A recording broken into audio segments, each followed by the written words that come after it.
First time in a long time, but back like I never left. Taking each day as it comes, you know me, I don't read ahead. Watch me burn down everything, BDE on the TV set. When I'm in control on the road, you can never really know what's up next.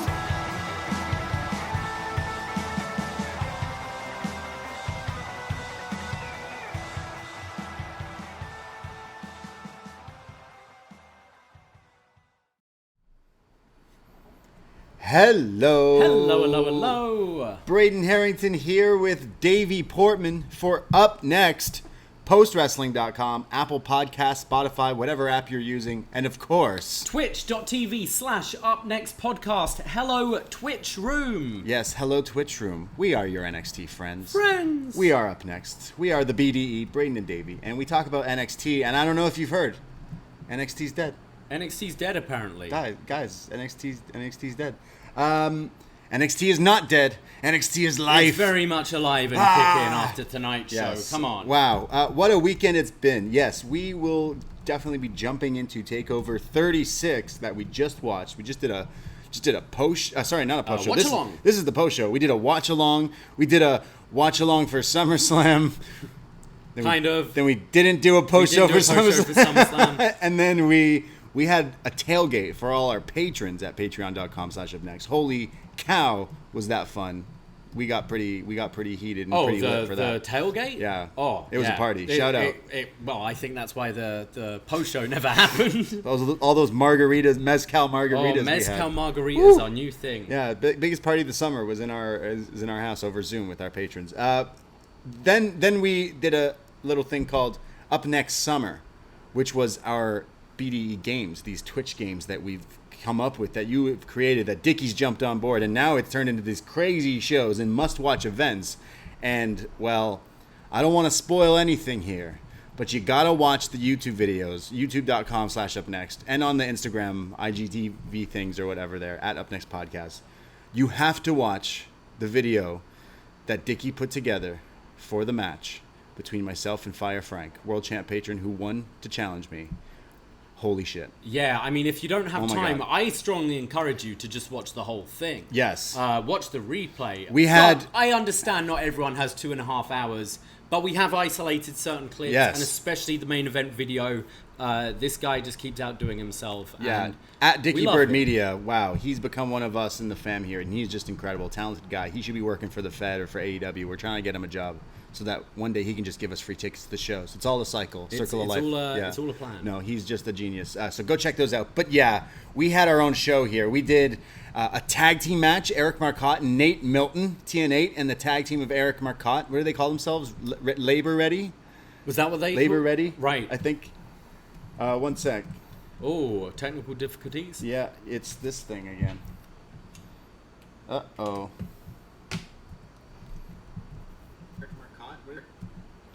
Sorry, guys. Well, I'm just posting feedback that I completely forgot to post up. Yeah, well, this splitter isn't working now. Do you want to switch splitters? Yeah, but then it might mess up your camera. We'll get it back. Guys, hold with us 30 seconds. We'll be right back.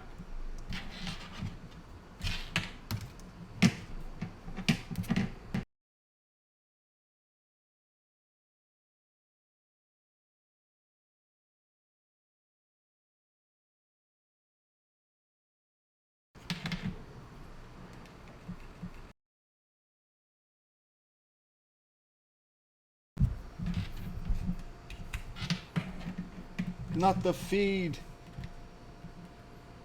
Okay, I think we've got sound back. Let's get the video back. I'm back. We're back. And never than ever at the facts of making things better. I'm gonna click record and remember where we are. Yeah, we were talking about Eric Marcotte and Nate Milton, TN8, being the tag team of Labor Ready, I think is what they called themselves. And they went up against Martin Bushby from BWE, the British Wrestling Experience, and a mystery partner that ended up being Chris, and I'm forgetting his last name now. Chris Ely, which we called them the team of Chris Martin. Chris Martin, Coldplay. Yeah, exactly. Which you created this game that was like a flash round of trivia, And then if you got questions, mean you got money, and then you could buy matches to make a dream match card with existing NXT TakeOver. Exactly. Yeah, it was pretty elaborate and pretty awesome. And Nate and Eric, we're encouraging people to watch this thing. True. It only dropped a couple of hours ago. Yeah, and go watch it. Busy. Go watch the show. Because there's also a flag match. There is.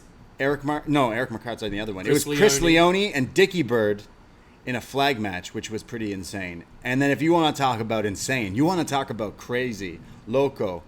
Well, Davie Portman had a rap battle. I did. Against John Ceno Evil.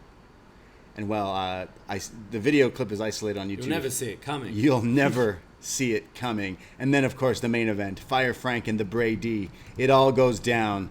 It was a spectacle, and we love doing these things, and they're so much fun. So shout out Davie Portman for putting in all this hard work on the Twitch, and shout out to Dickie for all those crazy videos, because they were awesome, and everyone enjoyed them. The pop in the room went insane. Oh yeah, if it was just like the CM Punk pop on Friday, pretty much, but over Twitch. Yeah, before we jump into TakeOver, I did a quick little bonus hanging out with my friends show on this very free feed that a lot of people seem to check out. So thanks, guys. What are some quick thoughts? Because then you came home. Actually, I went out. Yep. And then I was coming home with Sam when we were getting Popeyes because it's like 3-something in the morning. And then I see you coming home from work. So then me and you went back home, and then I watched it all with you again. Yeah, I thought it was fantastic. I thought it was exactly what it needed to be. One of the best moments in wrestling in so long. All he did was come out and talk. But it was perfect. Yeah. I thought the comments about WWE sort of saying like he left wrestling in 2005 when he left ROH, and saying that he was never going to get better in the place that made him sick in the first place. I feel that there are sometimes the kind of jabs to and forth I don't really like. In this case, it's such a part of CM Punk's story. CM Punk left wrestling because of that company. He lost the passion of the thing he loved because of that company. And I feel in that instance, it was justified. He's now found somewhere where wrestling is alive and thriving, and it's the scene he wanted to be in. And he's back. He's back with the people. Yeah. It was great. I had goosebumps. I don't blame that guy for bawling. No, man. We all love professional wrestling here, and we all want to be invested and be involved, and it's because moments like that. It's because of big returns and pops and fantastic moments in matches, and CM Punk coming back to wrestling is definitely up there. It will be remembered for a long time. Yeah, and I cannot wait to see what he does. It's Absolutely. only the beginning here. We're going to get to see him wrestle guys like Darby Allin. We're going to see him wrestle guys like Adam Cole. We're going to get to see him wrestle guys like Pete Dunne. No, wait, yeah. I'm super excited to see Punk tied up with all these guys. Yeah. Darby, Jungle Boy, MJF, Kenny Omega. Definitely needs to happen. That's the big money match, I think, there. And then this is just, the first piece of the puzzle, because rumors still flying of where the hell Daniel Bryan is. Because Becky Lynch and Brock Lesnar came back. I don't know if you saw that. I did, yeah. So it was SummerSlam yesterday. I didn't. I went to sleep. We were meant to do a post-show, but the tailgate got rowdy. And we had people swimming in lucha masks. We had hot box in lucha masks. We had dogs. We had up to 4 or 5 dogs in the Zoom so thing. Many dogs. There were Zoom people tailgate. Driving. Someone was at Chris Stapleton in a VIP box, just still in the tailgate. We had a little bit of everything. But then the show just got us really sad. We've both now watched the whole show. I kind of fell asleep during the Goldberg match. You just went to bed after the Becky Lynch, Bianca Belair thing. I went. Well, so maybe let's start with that. The moment that put you to bed. Yeah. Okay. So Becky Lynch is awesome, and there was rumors that Sasha Banks was not going to be on this card. Yeah. According, if you look at the internet, apparently. But then I'm watching the show, going, okay, so they're going to make a switch here? Are they going to put Becky in this spot? Is that what's happening? That would be pretty sweet. No. They play the video that's like 5 minutes long of this storyline that I can't really follow, which should be just a classic, simple rematch of WrestleMania, Sasha and Bianca, which I loved. But instead, they make you sit through this video, and then all of a sudden, the announcer guy goes, and sorry, Sasha Banks is unable to compete, so we got a competitor who's filling in the spot. What? Laziness. And you make people sit through that. Like, what the fuck? Carmella comes out. I go, okay, they're either really doing this or they're playing us. And then it just like, they did it to piss you off to make Becky's pop bigger. Becky's pop would have been bigger right when that it would have been bigger when it just hit. It was kind of a misstep. And if I thought that was a misstep, well then Becky comes in and is like, hey, why don't I face Bianca Belair? So instantly everyone's like, okay. And no, rock bottom, boom, it's over. What? You just did this. You just ruined this for Bianca. Like, what an up and coming star. And you saw the crowd didn't know how to react from it. Bianca has been on such a hot streak. She's one of the few things on main roster that are worth watching. The moment at WrestleMania with Sasha was huge. Yeah. It will definitely be talked about when we do our end of year shows. And her reign just ending like that, it's against someone who wasn't even announced to be in the match. I found it super disrespectful, and to start with, I felt the playing the video of Sasha Banks, like, it should have been addressed. You should have. How fantastic was the promotion for CM Punk coming back? Yeah, they never mentioned it. They sold out that arena, the biggest arena they've worked at this point, right? Because everyone knew. It's like, oh, okay, we're not dumb. You could. We've known this for days now. You could have this mystery opponent and Bianca drop a line about, like, it can be any man, woman, or child, or something like that, where you go, oh, okay, it's going to be Becky, right, and get people excited about it. Yeah. Instead, Becky comes out and it's just, oh, our stars are back. Let's make Charlotte champion again for the 14th time or whatever it is, 12th, and let's make Becky champion again. And Becky, like, she comes off a complete heel in that. Yeah. Doing the shaking the hands and just a cheap shot. That is not how we want Becky Lynch coming back. Yeah. Not yet, at least. Becky's doing Bianca dirty, and then Becky's just going to get shit on by the culture now. Like, this is not the right... It's bizarre. No, really. It's so bizarre. I did. I was upset that I was like, all right, you know what? I think I'm done. I'm tapping out for this. And then there was... I'm normally, like, if you listen to us, I'm normally the more positive, optimistic one about main roster. Yeah. I don't like the TV, but when it has come to these pay-per-views, I've actually found enjoyment in them in the last few years, because I've seen it's kind of finally the talent being like, right, okay, let's have a good match. Then normally you have been some pretty good matches, even in these empty arena ones. This was a full stadium, and they put shit out like Alexa Bliss versus Eva Marie. You got Nakamura make his entrance for no match. I did like that, though. You've got Drew McIntyre versus Jinder. There was all this stuff. There was a sword. There was a sword. I mean, we got Ponytail Brock, Guru Brock. Oh, that's what I'm getting at. When the good shit finally happens, Edge versus Seth Rollins, which I did really enjoy. I was so burnt out by that point.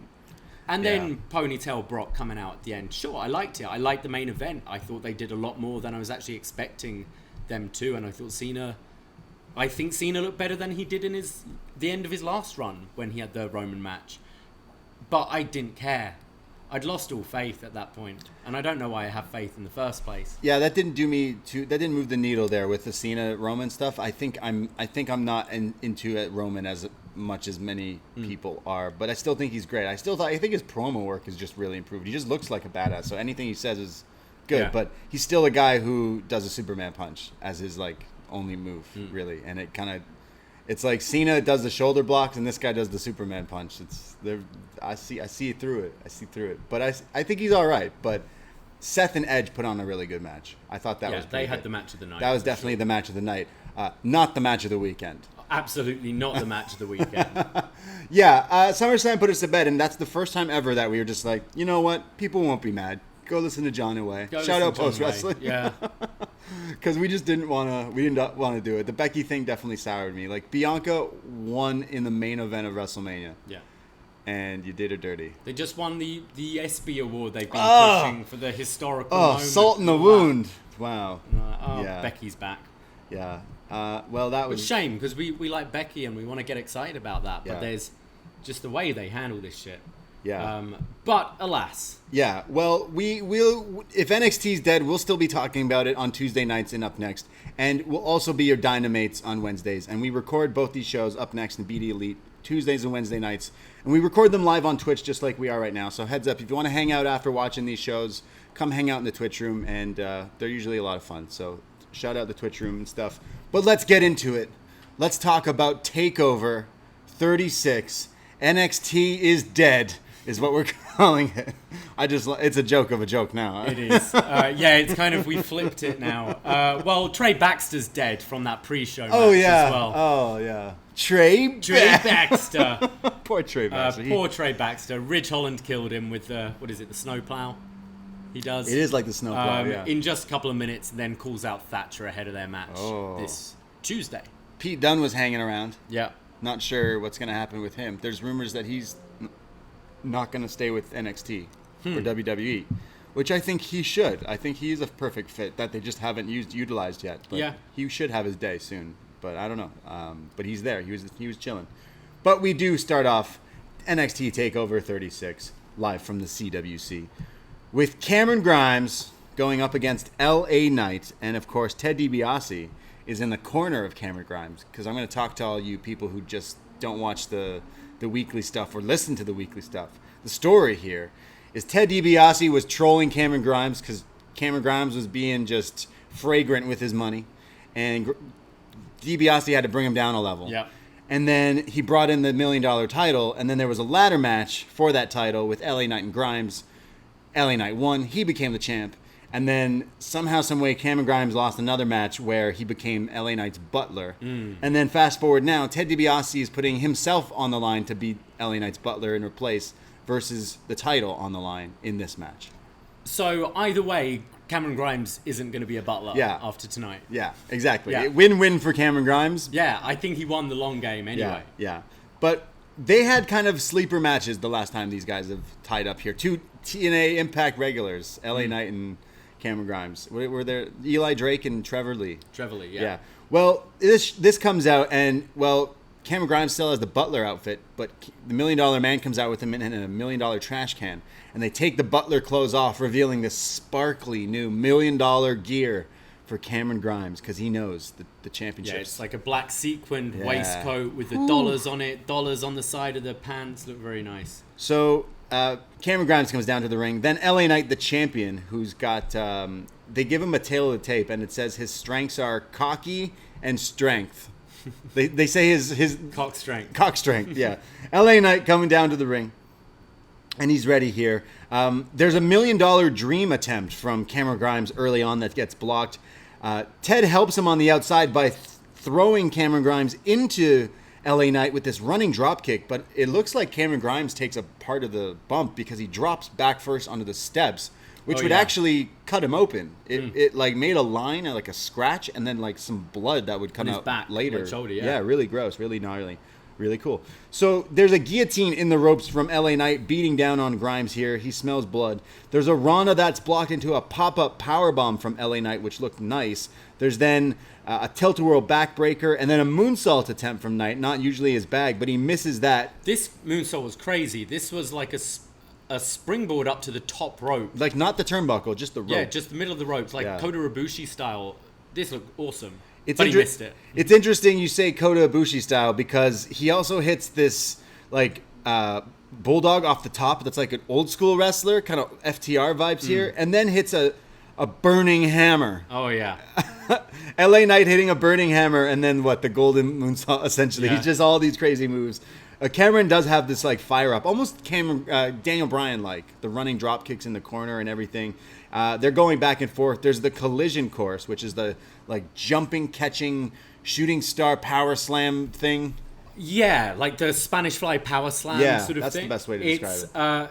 The timing was slightly off here. It was Grimes skinning the cat as Knight's running the ropes, and you could see Knight sort of stop to run the ropes again to time it right, and it looked like Grimes landed right on his face, landing this move. Still looked very cool, but Grimes clearly busted open after this because he's bleeding. Now he's bleeding from the face. There's more blood in this match. I love it. There's then a German suplex off the top from LA Knight, and this is like Kurt Angle jumping up like a cat, and then a full rotation German from Cameron Grimes here. There's the $1 million sleeper hold, but it's blocked here, and then again, they're now trying to get both of each other in it. There's then some kerfuffle with the title belt when LA Knight wants to leave, but Ted DiBiase's on the outside and nails LA Knight, throws him back in, and then we don't know really what's going on. So he throws the belt into Cameron, which then the ref is distracted again. So LA Knight's on the outside again, and then he gets put in the $1 Million Dream. And then he gets put asleep, gets put back in the ring, and as he stands up, Cameron Grimes runs at him with what I would call a picture-perfect cave-in. This might be the best one he's hit. This looked awesome. And Cameron Grimes pins LA Knight to become the new $1 Million champion. And you know where he's going? To the moon. That's right. This was awesome. I loved their last match. They had the singles match on TV where Grimes became the Butler. This, I think, might have outdone it. Just both have really good chemistry. Knight continues to impress me, actually. He's giving me more than I thought he was about. And it's really cool to see. Just this whole feud, I feel, is what wrestling should be. After each match, I felt more about Grimes as a babyface and more of LA Knight as a heel and as capable performers. Each match they've improved, and I think this was the great cap to this feud. But both guys I look at in a better light than I did before. I found the vignettes pretty entertaining most weeks. The golf? And yeah, even the golf. But sure, I'd like to see both these guys maybe get into something a bit more serious. But from beginning to end, they nailed this feud and these matches, and I thought this was a great way to kick off the show. Yeah, like I said, the last two times that they tied up, it was like a sleeper hit. Like we were like, oh, okay. And the first was a ladder, and then we were like, oh, we want to watch them wrestle in a real match. And then it was good, but it was TV, and it was good. And this was really good. This was a takeover level match from these two, and you got to give credit to both of these guys. And I can't believe LA Knight is like becoming this amazing wrestler. He clearly worked. Like I watched this guy a lot in Impact, and I always thought he was an amazing talker. But his wrestling really seemed old school. It looked like NWA Power was his fit, and now he's coming in here. He's hanging around these guys. He's doing moonsaults and burning hammers. The whole feud felt old school with these these sprinklings of more modern stuff. It really worked. The stuff with Ted was a bit clunky at the end, but I kind of don't care. We got to see him do the $1 Million Dream, and it was a payoff to his story as well. He didn't take the bump. He didn't take the bump. So, no. Yeah, it's great. So, but he can sell the last $1 Million Dream jacket or something. Yeah, last $1 Million Dream ever. No, not the ever. I'm sure he does it every photo op he does. But yeah, I thought this was cute, is what it was. The story was silly and ridiculous, and then it came together with an actual great match between the guys. I loved it. Yeah, and it was a good spot to open the show with because it made everyone in a good mood. Cameron Grimes got the title. We're okay. Everyone's okay. He's just growing and growing as this baby face, and it's a real shame. And I feel like I'm going to say this a lot on this show. It's a real shame this wasn't in an arena in Vegas this weekend. Yeah. Because I think Grimes is someone where you'd get a great reaction. Sure, NXT might not be as popular as it used to be, but I think people want to enjoy these shows, and someone like Grimes is someone that you'll definitely get behind. Yeah, they would be hot for Grimes. They are even here. The little crowd here in CWC is pretty awesome. Yeah, for sure. They definitely get loud. They were louder than any TV taping in the past while. Like they actually sounded like a crowd that knew what was going on. Yeah. Shout out Darren also, who's always in the chat, Fire Hazard on Twitch, because he's always in our Facebook groups giving us updates of all the shows he goes to. He watches our watch-alongs while he's in the show with an earbud. He listens to us. He's got a Bluetooth earbud in and he listens to us for our live commentary. So bless that guy, Darren. We fucking love you. But we go to our next match here at TakeOver. First off, so good. Like, great start here with Grimes and Knight. But we go to the NXT Women's Championship match. The champion, Raquel Gonzalez, versus the challenger, Dakota Kai. As long as she has her back, she'll always be champion. Ain't that right, Davie? Yeah. It's always right. Well, Dakota Kai looking pretty in pink. Really pink hair here. Her hair's got pinker. Hell yeah. Very pink. Like, not like Poppy. What are those, that metal band? Pink, Baby Pink, I think is something like that. And we got Red Raquel. She's coming out red. It looked like to me that they both raided Eva Marie's wardrobe. Okay. And Raquel's wearing Eva's gear from her first run, the all red, and Dakota's taken her pink hair. Yeah. So Raquel's got this red, almost Britney Spears, Michael Jackson Thriller. Yeah, very Oops, I Did It Again. Yeah. Is that what it is? Yeah. No, Oops, I Did It Again is. Yeah, maybe you're right. Oops, come on, I know my Britney. Free Britney. She is freed. Is she freed? She's freed, bro. When? I've been so busy with Up Next Summer. This week. She's actually free? Yeah, they freed her. Good for her. They freed Britney, guys. They did it. The red one, the red jumpsuit. Because when I saw her in Vegas, and the best part of her show is she's in as an angel, and it's every time, you know that Britney song? And then when it's done, she falls and the wings like clip off and she drops. And then when she hits the floor, all these like, I don't know, like spirits or something go on top of her. And then like almost instantly they all like jump off like she's like the Hulk spot or jobbers when they're all on top and you push them all. And all of a sudden she's in the red jumpsuit and the song hits and she's like, boom, boom, boom. And I was like, what just happened? Like, that was impressive. Lip syncing or not, Britney Spears is freed. So Britney's free. So are you saying Britney Spears could be all elite? Britney Spears is all elite? She's going to AEW? That would be fucking nuts. She's got to do a theme for someone. Yeah. Yeah, that'd be nuts. Well, Red Raquel I have here in the Oops, I Did It Again. No, Hit Me Baby One More Time.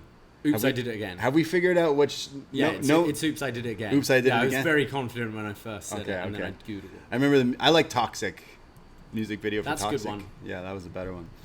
Dakota Kai, Raquel Gonzalez, women's title here. These two start off really fast, really technical, and we get the scorpion kick from Dakota pretty early here, and I don't know how she does it. It's like the kick over her own head to kick someone in front of you. There's a fall-away slam from Gonzalez for a near fall, and then there's a fall-away slam off the top for a near fall. Raquel's getting a little frustrated and ends up getting the pump kick, but it sends her to the outside. Dakota couldn't capitalize. That's the kick that broke her up. It was the breakup kick. So now they're on the outside, and Raquel's coming back in and gets hit with this like rope-hung code breaker from Kai for a near fall. Raquel comes back with a sidewalk slam and goes for the Chingona bomb, but it's blocked into a triangle. And in midair, Raquel now uses Dakota, who's trying to put her in a triangle in midair, and swings her into the turnbuckle. This was pretty crazy. The first swing was really quick, and Dakota, her head went like between the top and second turnbuckle, missing it. But actually, the speed it was looked at was crazy. She did it twice. And then the second time when she actually clocks her, it's like, oh. But I felt like just how fast she was swinging the first time around made it look even more crazy. She was swinging her, and she hit the turnbuckle twice here. Not enough to beat her, not enough to put her down. So Dakota gets back up and goes for the scorpion kick again, but it's blocked and countered into a sit-out powerbomb here, almost like a Batista bomb. Looked awesome for a near fall.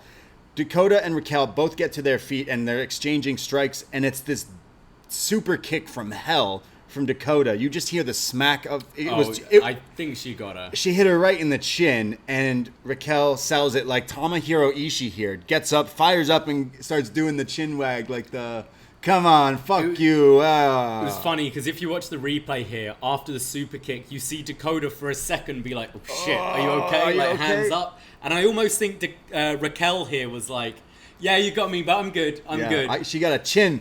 So she then says, fuck you, but Dakota reciprocates with the chiropractor, which is like the flipping over into the backstabber inverted. It looks nuts. But Raquel kicks out of that. She goes up top for the death stomp off the top. Raquel doesn't quite sell it like it's coup de grace, but it's only a near fall. She landed on her legs. Yeah. It was only a near fall. Then Raquel somehow gets caught on the turnbuckle, and it's almost like Dakota sets her up for the Cheeky Nando's kick, but it's the Cheeky Nando's into the classic Dakota pump kick, running pump kick. So it's more like a cheeky Evie kick, I guess. But she goes for it again, and it's blocked. And this is now when they're both on the top turnbuckle. She counters this, lifts Dakota Kai up on the top turnbuckle with one hand, and then uses both to jump off with a super Chingona bomb, an avalanche Chingona bomb, whatever you want to call it, off the top. And Raquel Gonzalez pins Dakota Kai to retain the women's title. Woo! 2 out of 2 for me so far. Yeah. I really enjoyed this match. I think it's great. I really wanted Dakota to win. We've been watching her for years now in NXT, and it really feels like she's at that point where she could be champ, and this is the biggest story she's had, and definitely could see her beating Raquel. But that aside, it was so nice to see her just have a great takeover match in a singles, because she hasn't really had them. Both women delivered. I think it feels, obviously they're paired together on TV. I feel these two must be kind of close in real life as well, because it felt like they were going a little heavier than they normally would.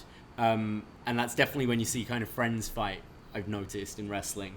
Really good chemistry, great counters for just going the kicks against all the big power moves, I thought worked really well. Really enjoyed this match. Yeah, I really got into it. I love the build, the whole setup. It definitely screams Dakota was the baby face, even though she's the one who kicked her friend in the face. So it's all kind of backwards, but it's literally just letting you pick who you want to fight for. You can pick who really side you're on here. And the crowd were on both sides. Yeah, but they got into it. I was a little sad Dakota didn't get her win here, but Raquel has been very impressive for me. She's been a very dominant champion. I know there's rumors of Dakota moving up to the main roster. Well, Dakota's been on some main events and like dark matches and stuff. So obviously the powers that be have been having a look at people up there. So maybe this is Dakota's swan song. I wouldn't mind a rematch. You could do this program for another whole month and set up for the second. You could do another on TV. Yeah. But after the match, it seems we know where the direction is. Yeah, I wouldn't mind. I still think Dakota has that NXT run in her. She should have won the title and then fought Shayna, who came back for that match. That would have been nice. Yeah, I think it still needs to happen. Or Raquel can stand tall after the match and Kay Lee Ray comes out. Yeah, I think that's pretty good move. We've been saying, like, if we were saying before this match, Dakota we feel has more options as champions. You can go to that Io Shirai match, whereas Raquel has kind of gone through everyone. I think Kay Lee Ray, she's had that epic run with the title on NXT UK. We've seen her in War Games. She's been around for a while. I think it makes sense bringing her over to NXT for someone fresh for Raquel to go against. I'm kind of okay with this. Yeah, Kay Lee Ray from NXT UK. We've seen her. She was in a War Games match. She was in the War Games match, yeah.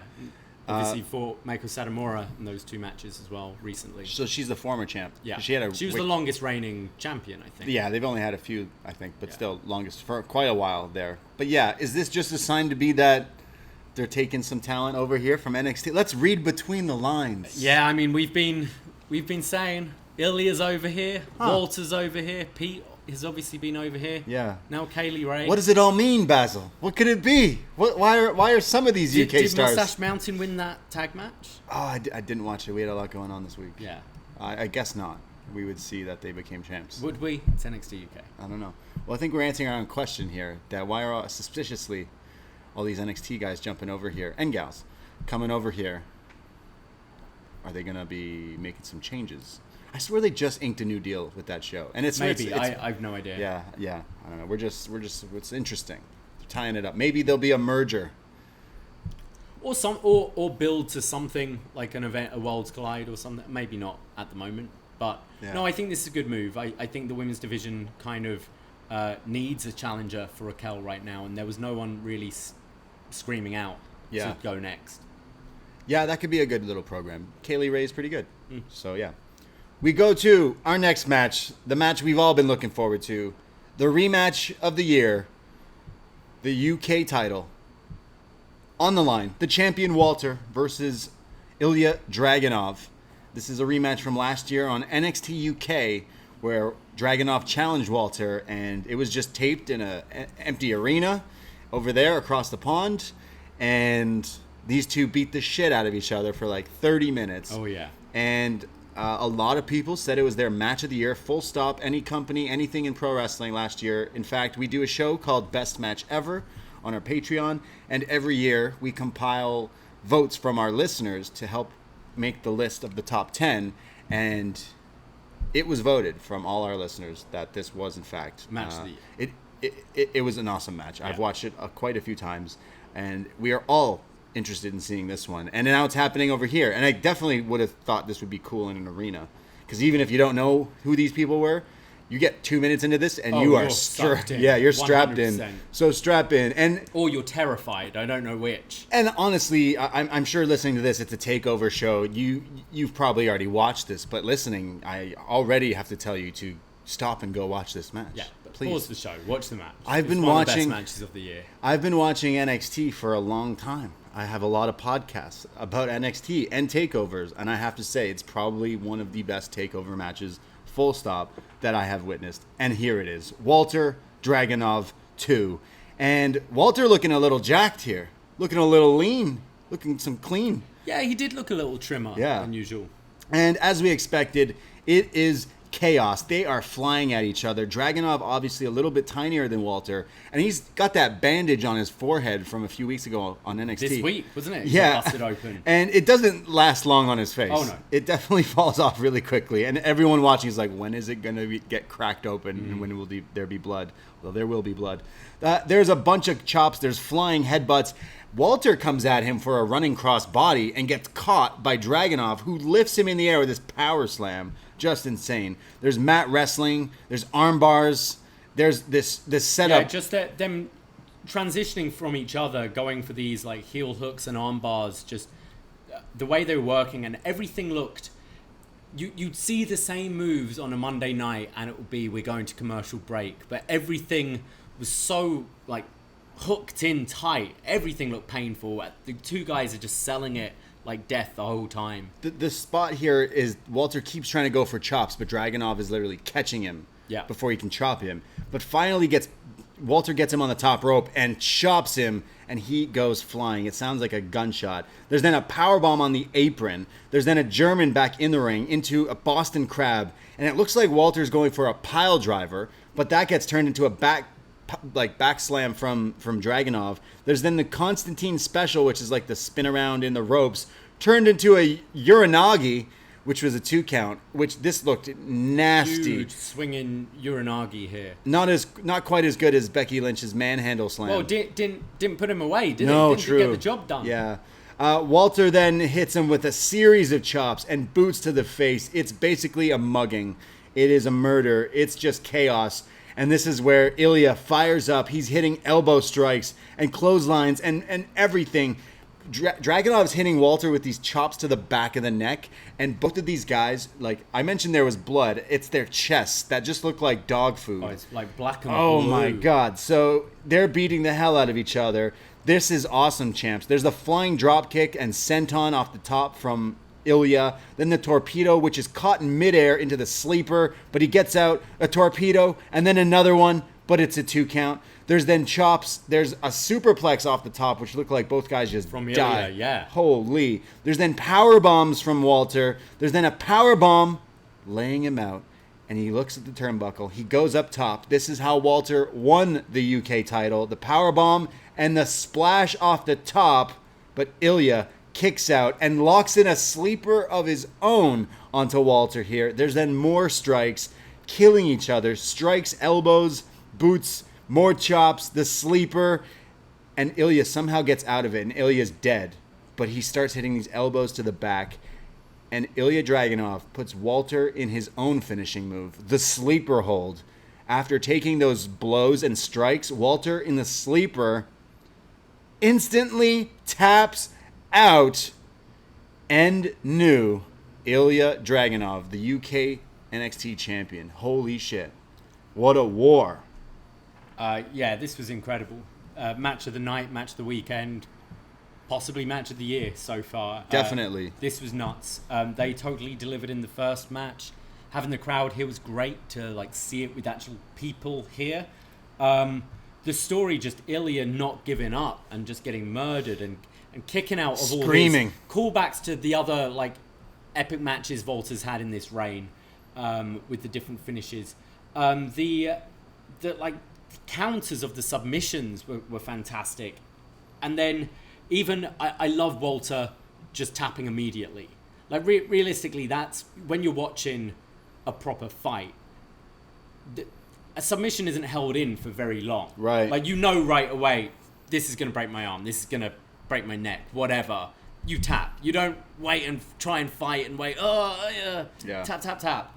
So it kind of added to the believability of this. Ilya had his number. He was just attacking that neck at the end with those vicious chops and forearms to set up for this sleeper. This was awesome. This was so good, and I'm going to put it on again to watch very soon. Yeah, we're probably going to watch this later tonight after doing this show, because it's honestly one of those matches I got to watch it back. We did a watch along with this, and we were joined by a friend of the show, Dickie Bird, and he was going nuts, and our Twitch chat was going nuts. It's something I have to watch back. It was a war. Like, these guys just put on something, some beautiful symphony of violence is what this was. It's just like chops. And yeah, Walter, if you know enough, you know Walter's this badass. But Dragunov, man, He is like just this bat out of hell, this tornado, this rocket. They need to put the rocket on him. Strong as well, the way he was throwing Walter around at points. Damn, this guy is hot. And now as the UK champion, the title reign of what, like fucking over almost 2 years? Like we saw him win this at TakeOver in 2019 in New York, Brooklyn. Yeah, just insane. So yeah, a new direction for the NXT UK title, and I could have seen this going either way because Walter's epic reign, but definitely the right guy to do it. It also kind of makes the Pete win make a little bit more sense. Ilya's the champion, and he's already got a challenger lined up in Pete Dunne because he's got to win over him, and that's something I wouldn't mind seeing again. So yeah, definitely. It kind of makes that. It was still baffling booking, but it's nice. Like, Dragunov's won this title, and we kind of know the direction we're going in right away. Yeah. This match is awesome. Go watch this match. Go watch it again. Definitely we'll be talking about it for the rest of the year. But instantly the match of the week. Instantly the match of the weekend. All that stuff. Just wow. This Dragunov kid's great. Where does Walter go? He lost. Does he go to main roster? Does he fight people like Bobby Lashley and stuff? Yeah, that's on him. Does he want to move to the States? He's always been pretty against that. Because obviously I want that Walter Joe match. So losing the UK title means he could go after the NXT title, and that's instantly next TakeOver. Just book it. Just go. Fuck it. We have this now. Stay here for a month, and we'll make a TakeOver 37, whatever. And this is the match, and let's go. Like, just do it. It's possible. Just do it. And Dragunov, I can't help you. You got to do it. I can't. You got to. I also in a fantasy world, Dragunov versus Darby, because they're both insane. Yeah. Dragunov would take his head off, I think. Yeah. And Darby would then put it back on and be like, bring it. But yeah, great match. I absolutely love this. Yeah, these guys killed each other. Beautiful. Rematch of the year, possibly the rematch of the year again, meaning match of the year. 5 stars. We go to Grimes and Ted DiBiase. They're in the back, and Ted DiBiase is just so happy that Grimes is no longer the butler, and now he's the champ. He's probably really happy. He's not the butler. It's like, I'm too old for that shit. Yeah. He says, I can't believe you get to carry on the legacy of the $1 million title. And Grimes says, this Tuesday, there's going to be $1 million celebration. And Ted, we're going to the moon. So this Tuesday, what could happen? Is LA Knight going to try to get involved again? No, I think we've got to see someone else go after this title. $1 million title, I think I said top dollar. Top dollar feels a little busy with other stuff right now. Yeah. Eventually, yeah. Who else needs money? Okada? Oh no, this is the perfect. Okay. Who is it? I know you won't like this. Oh. Baron Corbin. Yeah, he needs money right now. Yeah, I think he won 100. That would actually kind of make sense. Yeah. He needs money, so he'll go after the $1 million title. Yeah, he's going to NXT despite all its apparent woes. Wow. Yeah. Actually, that can make for some quite entertaining promos. Baron Corbin coming in and being like, I mean, I've even got to come here for money, and I mean, this place is fucking dying. Yeah. But I guess he fits the build, does he, now? Going forward in NXT? Yeah, I mean, he was so good when he was here last time. Yeah. William Regal walks into Joe's dressing room, and he's like, hey, I just want to say, he's basically like being really nice and coy, and he's like, I just want to say thanks for doing this and good luck. And then he just kind of flips and goes, Joe, kick his ass. Kick his ass. Regal wants Joe to kick his ass. Fixes in. We go to our next match. I like the line, I hope it entertains the fans, because even that was a way of saying, like, come on, kick this guy's ass. These guys don't like him. Yeah. Regal knows. Our next match. Kyle O'Reilly versus Adam Cole 3. The Ultimate Era. What are they calling it? The Ultimate Finale? The Era Finale. The Undisputed Finale. The Undisputed Finale. I like it. 2 out of 3 falls. First fall, normal wrestling match. Second fall, street fight. Third fall, if it gets to that, cage match. William Regal chose it. So this match starts off, and they clearly were watching Dragunov and Walter. So Cole and Kyle are going at it with strikes and pump kicks, and Kyle locks in an ankle lock. There's a Panama City sunrise, and it's a counter, and Kyle pretty much gets him rolled up. It's like the Bret Hart just kneeling down on the shoulders finish. Owen thing, right? Yeah. Kind of like that. And Kyle gets the first fall, like pretty early here. Very quick. I quite liked that because it sort of took you off guard a bit, and the fact it was the rules are a classic wrestling match. I kind of like it. It finishes with a classic wrestling hold rather than necessarily taking them out with 3 finishers so early in the match when we know we've got 2 falls. Also worked for me because Kyle lost the wrestling match, so it's kind of got that W back. Yeah. It got a little hectic, and they're doing all their moves really quick, and then it kind of came out of nowhere. I also think maybe smart. We've just had that war of a wrestling match between Dragunov and Walter. It kind of makes sense to be, let's change the style very quickly and let's get to the weapons, because it just changes otherwise you're comparing a little bit like to the last one. Well, it goes to the street fight, and this is where Adam Cole's getting all these chairs. Kyle eventually sits him down on a chair ringside and then puts a trash can on him and then runs off the apron with a flying drop kick, crashing into the body of Cole sitting down on a chair with the trash. Looked great. There's then Cole who comes back with these like chair shots to the midsection, and this is where it all starts with Kyle selling this this midsection pretty much the whole match. He gets thrown first, like chest and body and gut first, into the ring post, and then there's a kendo stick, and this is where Adam Cole locks in the lockjaw, meaning the mandible claw and everything. Adam Cole is All Elite confirmed? No? Right? He locks that in. He's also using the kendo stick to do it, which is awesome. Getting flashbacks from Britt Baker. There's then a strike fest back and forth. Kyle hits a German, but he goes to run the ropes and sells that like the ropes hurt. And he's like, this is where there's more chairs involved. Kyle hits a dragon screw into a chair. There's a double boots to the face. They're down. And it's where Cole gets a solid steel chain and nails him with it, but it's only a 2 count. There's then a sushi garoshi, and then Kyle gets up onto these like chairs and gets like, is it Cole that sets up the chairs like back to back? Back to back. Yeah, he did it in the Aleister Black match. He's done it in some of the War He games. usually ends up eating it. And he's the one that eats it usually. However, this time, Kyle gets sent off the top rope onto this, and looks very painful, especially in the match where he's trying to sell the fact that his back, his ribs, everything there is hurting. It would be red in the video game, essentially. And he gets thrown onto both chairs standing back to back. Yeah, ouchie. And as he's screaming in pain, Cole gets up, hits him with the last shot, and Cole pins Kyle for the second fall, which means we're going to the steel cage. Yeah, I think this was the best fall of the match. Some really crazy stuff. I love the drop kick to this, the like trash can on the outside.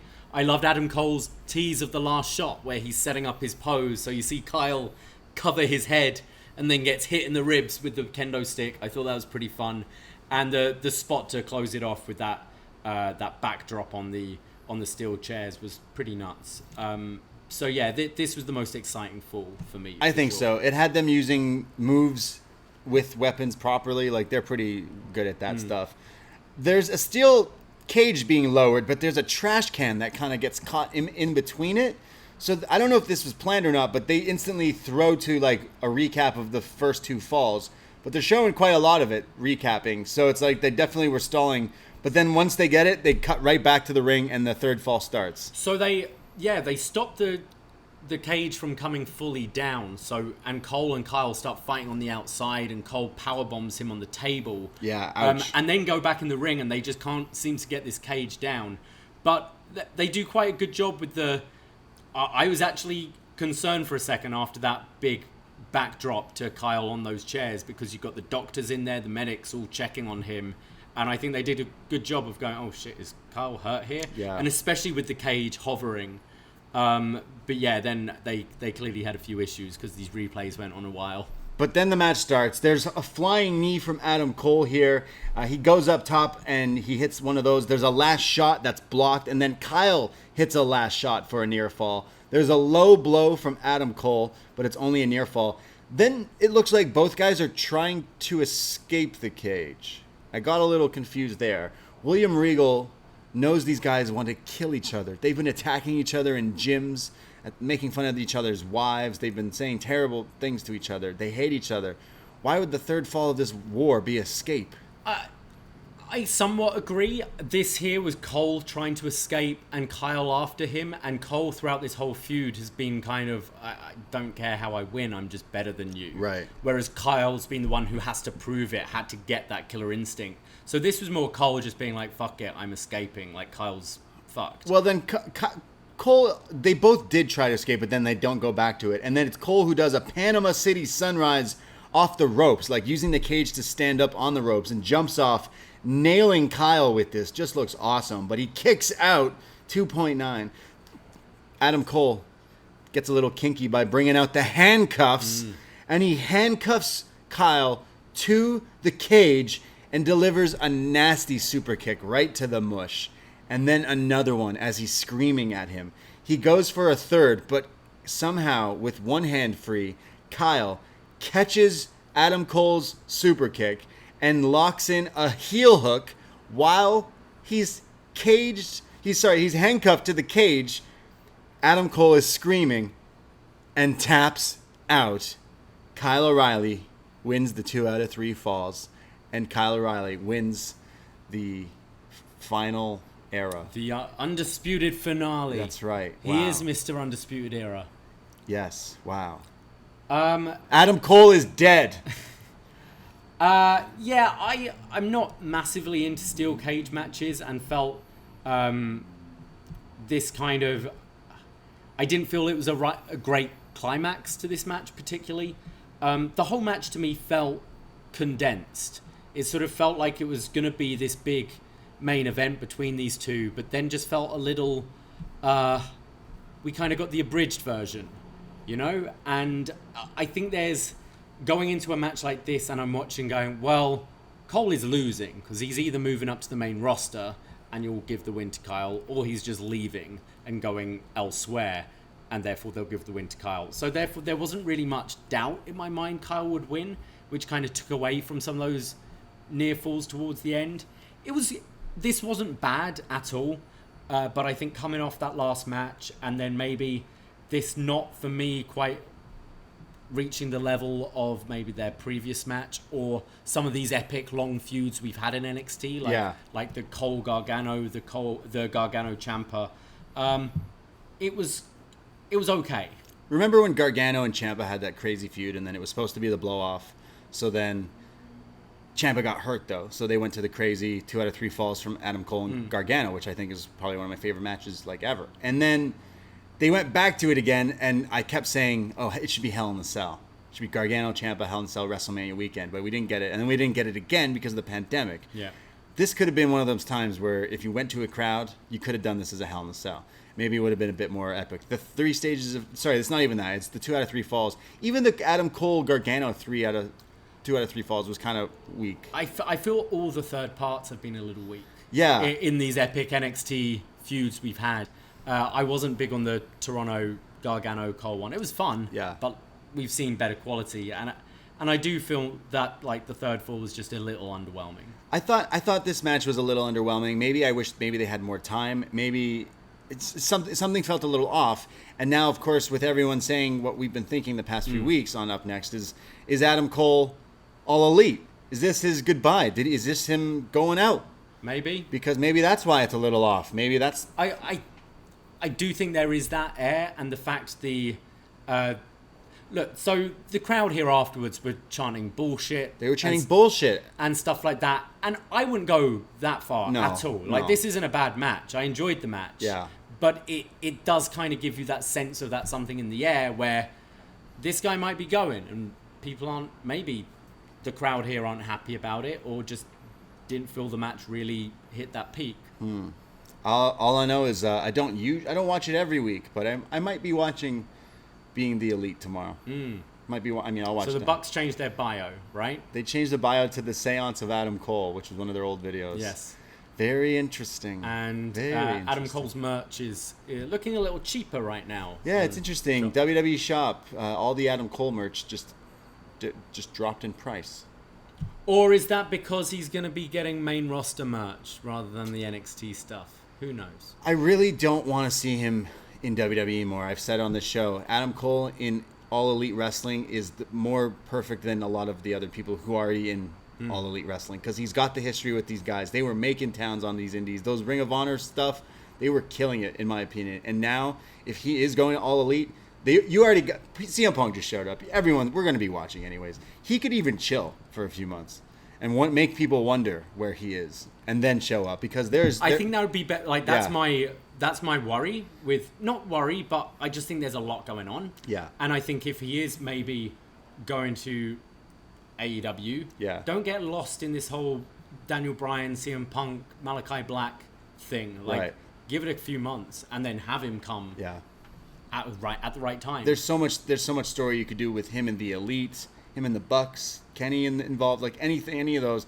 You could have Adam versus Adam, the battle of who gets to keep the name Adam, Hangman Page and Adam Cole. There's so many things you could do, and I definitely am super excited if that is the case. Of course, we could be watching Raw and he shows up, so like we could be eating these words, but the fan in me wants to see that. It's very interesting wherever he goes, because we know the reports are there that he's been turning down a lot of offers from WWE. Yeah. So if he does stay, what kind of things have they promised him, and are we going to see it come into fruition? Yeah. Will he headline Saudi Arabia against Bill Goldberg? Who knows? Right, like there's so and much more fun thing. Don't you want to hang out with your friends and your wife? Wouldn't that be way more fun? He called out, doing Brit's move in the match means you're going. That's what I think. I don't know. I work in a bar, and I have a lot of people come in kind of escaping their wives. I don't know why in wrestling it's the only place where people seem to want to work with their wives. Yeah, don't you know the Miro story? Yeah. Yeah, maybe he's onto something. Maybe. Always work with your wife in the industry. I didn't think this was a bad match by any means, but I'm happy Kyle gets the win. That means cool Kyle O'Reilly can go on to face anyone, really. He could get the title from Joe. He could face someone down the line. I think Kyle should stay in NXT and have this like title storyline that leads up to maybe Mania season. I think this is what we often talk about, these unofficial number one contender matches on takeovers. This definitely felt like that, and I think that's the right direction to go. Even if the last shot of this match was Kyle standing in the ring, but people chanting bullshit because they didn't really feel like that match was up to their standards. We go to Ilya Dragunov backstage being interviewed. He's all beaten up, and he says the ring general has fallen, and long live the sun. The Tsar. The Tsar. Yeah, CZAR. Oh, okay. The Tsar. He's the Tsar of Russia. Damn, love it. This guy's badass. There's a promo from Santos Escobar and Legado del Fantasma, and he's calling out Isaiah Swerve Scott for the North American title. We thought we would see this on this card, but they didn't add it. But it's okay. We'll get it on TV, I'm pretty sure, soon. Yeah, it was more promoting the match this Tuesday, the six-man between the two factions. He says, he who laughs last laughs best. And you took offense to this. I didn't take offense. I just thought it was laughs loudest. And that sounds better. He who laughs last laughs loudest. He who laughs last laughs best. He who laughs... Say it 10 times fast. Go. He who laughs last laughs loudest. He who laughs last laughs best. It's a mouthful for sure. Both are okay. But I'm a world champion rapper, so I can get my lips around these words. Yeah. That's what we rappers do. Yeah. You sound like Skepta. Good. You sound like... That's what I'm going for. Who's the other guy? Who's the main guy in the UK?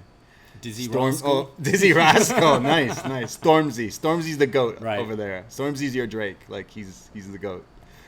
We go to Carrion Cross versus Samoa Joe. Yes. The main event of TakeOver 36. The champion, Karrion Kross, defending the NXT title against Samoa Joe.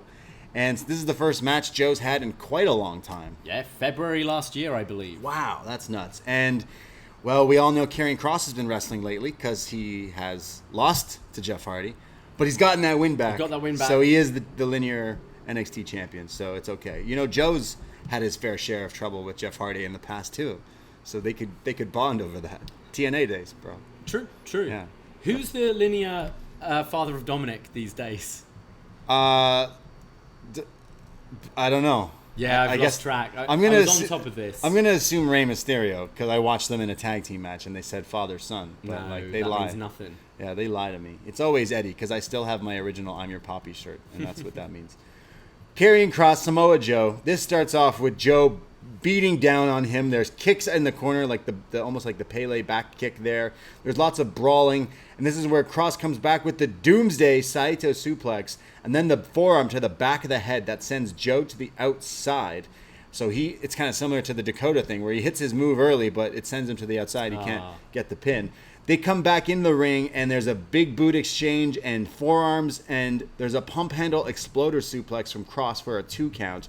Joe comes back with the snap power slam, just getting Kross there for a 2 count. There's then the classic Samoa Joe submissions, including the crossface where he's wrenching on Kross, but he finally gets his foot on the ropes. There's a belly-to-belly from the champion, and then Joe comes back with the big boot senton, and then another one to the back. He goes for the coquina clutch, the sleeper hold, but Carrion Kross seems to slither his way out of it and somehow put Joe in his version, the Kross jacket, and this is where Joe starts to fade, and CWC, the crowd, are booing and saying, no, they're chanting for Joe, Joe, Joe. But Joe, who's someone who loves to put people to sleep, he himself is going to sleep here, but then dribbling blood from his mouth. Oh, his mouth is all drooly and there's blood in it, and it's just a visual. He wakes back up. He hulks up, if you will. He then gets out of the Kross jacket, but it's then Karrion Kross who hits him with another elbow to the back, which just levels him here. As he going forward again, Joe counters the Kross jacket into a Uranagi, and then Kross somehow gets up and gets put on the top turnbuckle, and we all screamed at the TV. Could it be? We haven't seen him do this in quite a while. The Muscle Buster from Samoa Joe. 1, 2, 3. The champ is here. Remember that was his thing? When? That was his theme song. TNA? Ring of Honor? TNA. The champ is here. Samoa Joe is the new NXT champion. What is it? The 3-peat. The 3-peat. It's the 3-peat. Yeah. It's the 3-peat. First ever 3-time NXT champion. He was provoked, and he came in. Now he's champ. Yeah. Did a shit job as assistant to the general manager of NXT. He really weaseled his way into this. it. And now he got his job back.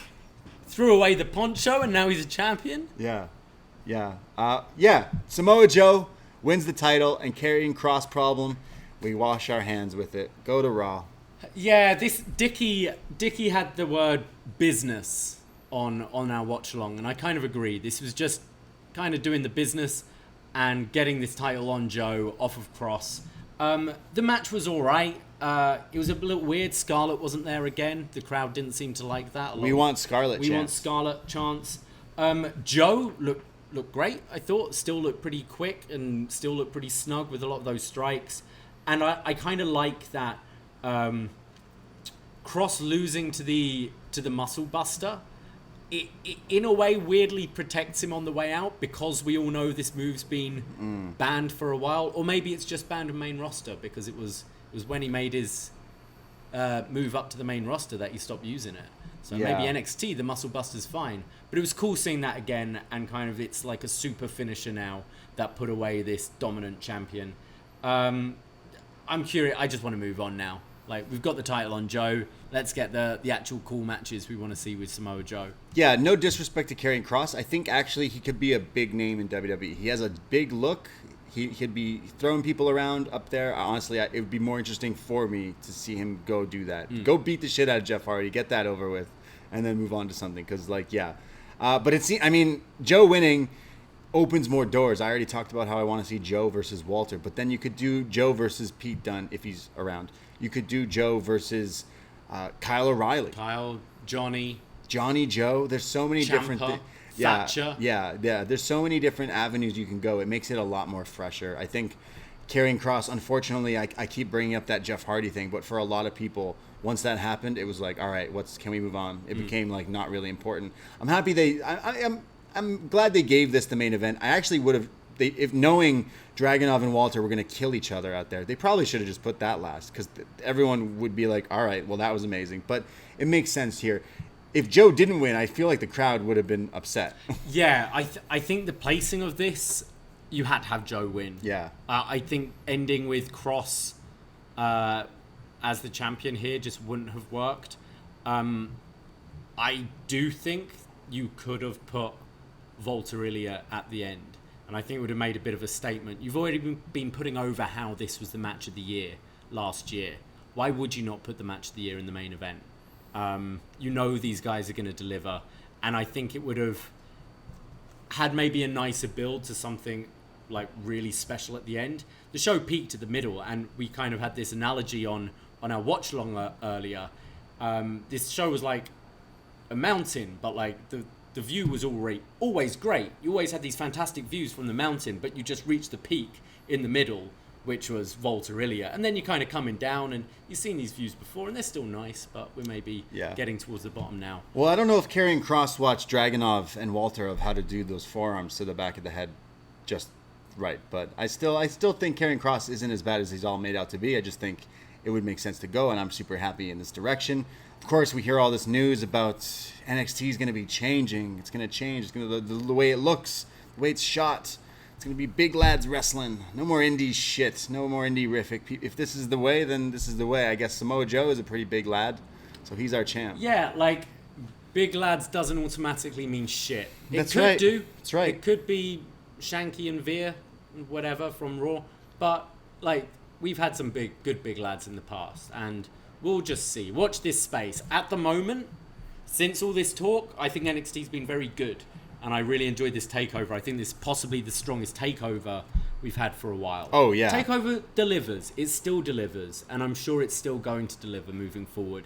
Things might be just a little different. Yeah, if it goes a little different, cool. We're still going to watch it. We're still going to chat about it because that's what we do. That's what we do here. But you know what? Obviously, I think it's safe to say match of the night was Walter and Dragunov. But I didn't mind, and everything on the match didn't kind of overstay its welcome as well. Like, it kind of fit in the slot here, and that's kind of what I like about TakeOver.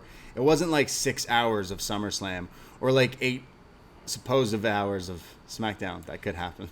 Yeah, like this show, it was like, oh man, that match just wasn't quite as good as the one before. Like, come on, that's great. Every like, there wasn't a bad match in my opinion on this show. Yeah, but there was some really, really fucking good matches. The Twitch chat says we're just in denial. NXT is dead. Okay. Someone does say that, but I think the same people are like, oh well, what's the point of watching the show if it's gonna like change? It's like, well, what's the point in doing anything? Live in the like, now. I might die tomorrow. Live in the what's now, the point bro. in anything? Yeah, if it's good now, like, but they might eventually go to the main roster, and it's like, so. Yeah, who cares? So, I'm watching now. Can I not enjoy going to an indie wrestling show because they might end up in this company and might end up on the main roster? Yeah. Chasing Reginald. You can enjoy what's in front of me at the present. Wrestling fans, we're just so jaded. We're just so mean, and just, man, y'all, we need to go out more.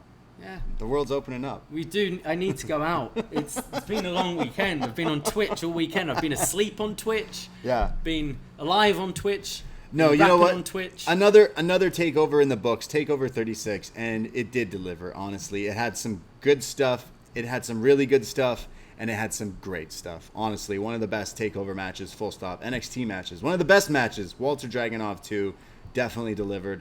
I can't wait to watch them like back to back now. Like watch the first one, watch the second one. You know, one day. Do we have a part 3? We get a part 3. We've got to. Yeah, we definitely got to get to a part 3. Well, it will be the first full will be a straight wrestling match. The second full will be a street fight. Oh yeah. And the third full will be Name That Tune. One final beat. Yeah. Name that tune. Yeah, wrestling tunes only. So that's what we thought of TakeOver 36. We do have feedback. We have an Up Next Facebook group called Up Next Group. Join it and we'll let you in. And we put up a feedback thread and you can write in and we'll read them here on the show, including, and I think I have all of them open up here. I'm going to start with a one Sean McTeer, who says, awesome show as always. Tremendous start from Knight and Grimes with a fun match that got the crowd to a hot start. Dakota and Raquel kept the night going with another great match that had me really believing that Dakota had a chance. Though Raquel winning makes sense. Match of the night, weekend, month of the year goes to Dragunov and Walter, with Ilya finally conquering the unconquerable. The final 2 matches of the night could not quite match the NXT title match. The Cole O'Reilly match could not quite match their unsanctioned match, but the match was still great and worthy of a send-off for Adam Cole. The main event was a one-man show because, honestly, Cross just looked like garbage. Luckily, that one man was Samoa Joe, who revived the Muscle Buster to exorcise Cross from NXT and banish him to the wastelands of Monday Night Raw. I don't know what the future holds for NXT, but I'm going to front and center in my front TV. I'm going to be front and center on Tuesdays at 8. He's going to be watching on Tuesdays. He's going to watch. Yeah. We go to Magan, who says, I needed to cleanse my palate after SummerSlam left me conflicted and TakeOver 36 did its job with authority. Grimes Night was a strong opener and a payoff to a great story. I will say that LA Knight using the Hogan scheme was pretty clever and DiBiase was used well. NXT will never do right by Dakota Kai and I just have to deal with it. That said, her and Raquel had a very good title match and Kaylee Ray got the change of scenery she needed. I've had really high expectations for Volta Dragunov too, and these two crazy bastards did it again. It was slightly more technical, and the finish was even sweeter seeing Volta tap out. Match of the year for the rest of the year. Cole O'Reilly 3 was a strong fitting end to their long-running saga. Shame on the CWC for shitting on the outcome, fickle bastards. Joe fulfilled the three-peat and he sent Cross out to pasture. I howled when I saw him pull off the muscle buster. It's been years, so it meant something when he hit it. Even with the elephant in the room being ever present, NXT hit another home run in spite of all the noise surrounding its future. Sidebar, if only the old man would stop booking them in squash losses on the main roster. Yeah, Bianca Belair, shout out there. Dylan writes in, what a show. This is the end of NXT we love. We at least get a beautiful swan song. Grimes beating Knight, though predictable, was pure joy. Kai versus Gonzalez was great, though I think they picked the wrong one to go over. Kai is probably headed to Raw or SmackDown. Dragunov Walter 2 was one of the best matches I have ever seen. The finish was chef's kiss. Long live the Tsar.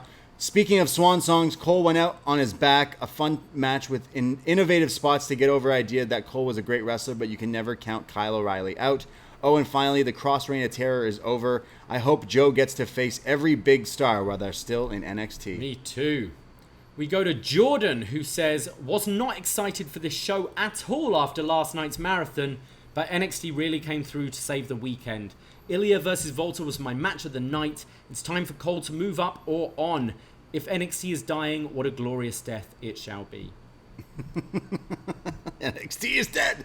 We go to Will Henderson. Fantastic show. This is how they end the era of NXT. It was a great way to go out. Walter Dragunov was phenomenal. Best match I've ever seen live. Will was there. The crowd did not want to boo Adam, and I think that's going to hurt Kyle in the long run. He's part of the rebrand.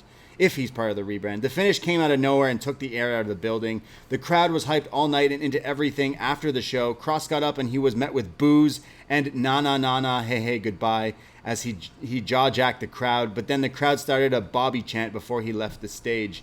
Actually, it was a Hardy chant, is what Darren wrote in our Twitch chat. It was they were chanting Jeff Hardy at him. Interesting. Something he's probably going to hear for a very long time. But yeah.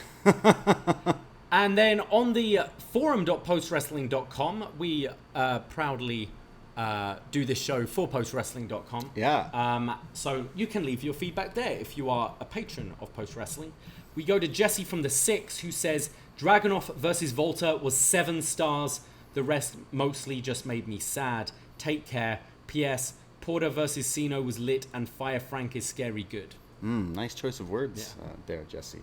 We go to Alex Patel. Dragunov Walter 2 over Joe Punk 2. It will own you. Well, you know what, Alex Patel? I 100% agree with you. Facts. Yeah, I'm sorry. I don't disagree. Yeah. And Ben from Vancouver says, thought it was a good show. Dragunov versus Walter was incredible, but none of it makes me or anyone else want to watch NXT UK ever. Joe did not look good. I see him vacating the title, and what follows is a tournament for this new NXT full of guys that Vince likes. Cole O'Reilly was good, not great. It blows my mind that they had Cole for 4 years and never ran with him as a babyface. The crowd wants to cheer that guy, and I guess they will in AEW. Everything else was fine. Feels like Kai is a main roster bound and will probably job to Charlotte in a few weeks. Oh. What a wonderful note to end things on. Ben from Vancouver clearly does not go out either. Joking. You know what, though? Something Charlotte won last night. And I've been saying something with my tinfoil hat on that Charlotte's going to do the Alundra Blaze. How could she do the Alundra Blaze if she wasn't the champion? Oh, now she's the champion. Interesting. Watch Dynamite.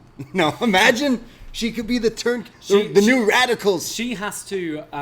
We've been thinking, will they do this eventual Randy versus Cena to break the 16?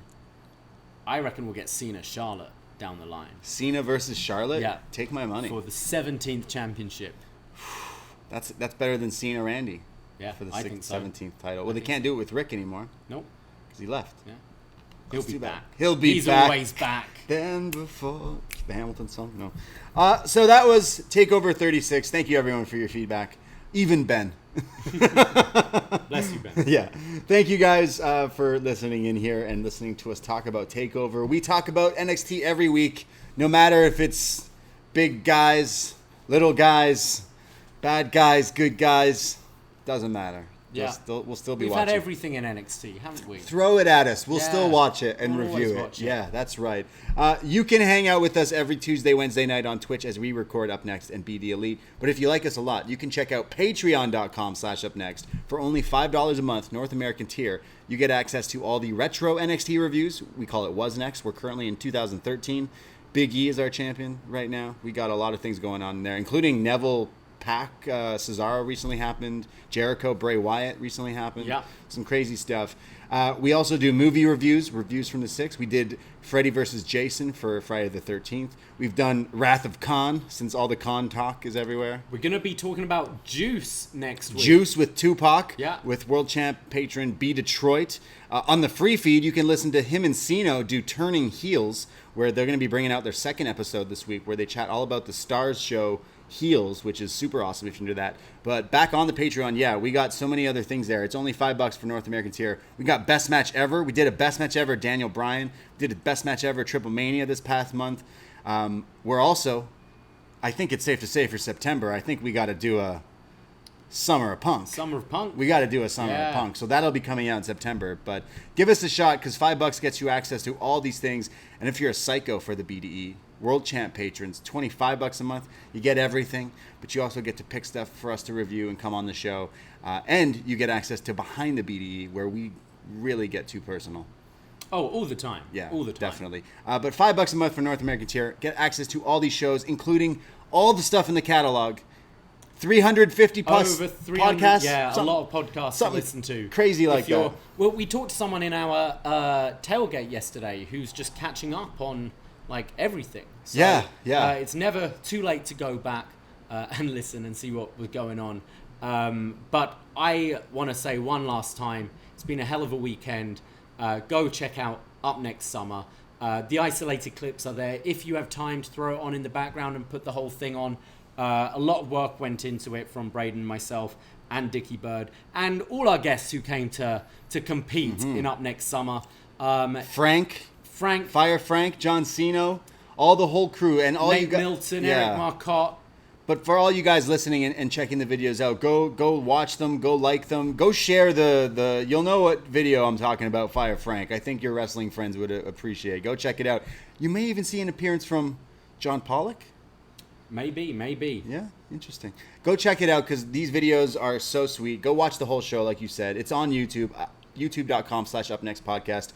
Or the Twitter, Instagram for Up Next is @UpNextPodcast. We finally got over 1,000 people following us. God damn it. We've got to keep it above So that go now. follow us as well, and go check out all the stuff, because it was quite a weekend for us, and we had so much fun, and we want your feedback on it, and go check it out, because the next time we do one of these games is going to be in a long time. Probably like Survivor Series. So I think. we got some time to chill and to plan and plot. So thank you guys. Of course, Up Next, we'll be back on Tuesday night chatting all about some NXT wrestling, because you know why? NXT is dead. NXT is very much alive, and we are your friends. Up Next is always alive. Up Next will always be alive. Hey, take care. Oh, wait, I forgot to say. I'm Braden Herrington, and I am on Twitter and Instagram. I am @TheBrady. And I am at Davie Portman. Take care. Goodbye. Be safe. And match of the year. 5 stars. Dragunov and Walter. Ahoy!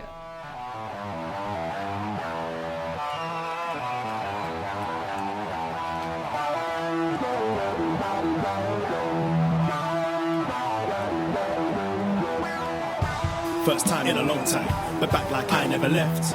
Taking each day as it comes, you know me, I don't read ahead. Watch me burn down everything, BDE on the TV set. When I'm in control on the road, you can never really know what's up next.